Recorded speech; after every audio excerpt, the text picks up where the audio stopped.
responses, and then we'll take the next round.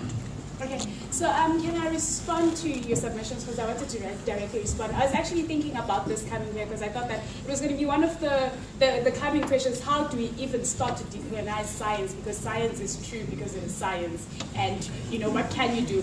And my response to that was, if I personally were committed to enforcing decolonization, science as a whole is a product of Western modernity, and the whole thing should be scratched off, especially in Africa. So if you want practical solutions to how to decolonize science, we'd have to restart science from, I don't know, an African perspective, from our perspective of how we've experienced science. For instance, I had a question for all the science people. Is there's a place in KZN, in Kabialingana, and they believe that through the magic, the black magic, you call it black magic, they call it witchcraft, others, that you are able to send a lightning to strike someone.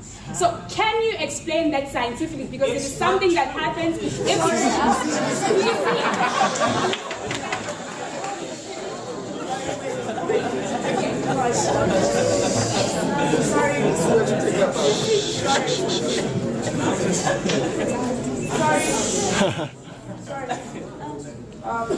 I need to address you directly.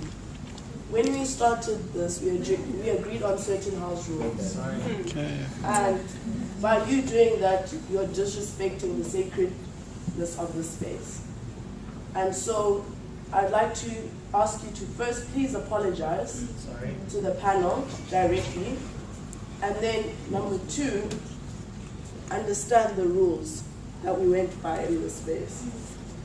Because it's going to be very combative. When we started, this is not an antagonizing space.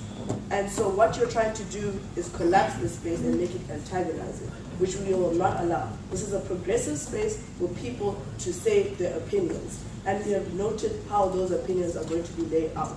So I would like you to first apologize and then go on and agree to abiding by the rules of the space. Otherwise, I would, if you're not willing to do that, I'd please ask you to remove yourself from this space. But those are the rules of engagement of this space.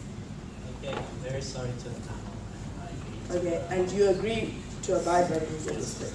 Thank you. Please carry on. So I will finish. See, that very response is the reason why I am not in the science faculty. I did science throughout my high school years, and there was a lot of things that I just, but it's fine. But Western modernity is the direct antagonistic factor to decolonization, because Western knowledge is totalizing. It is saying that it was Newton and only Newton who knew or saw an apple falling, and then out of nowhere decided that gravity existed and created an equation, and that is it. For whether people knew Newton or not, or whether whatever happens in Western Africa, Northern Africa, the thing is, the only way to explain gravity is through Newton, who sat under a tree and saw an apple fall.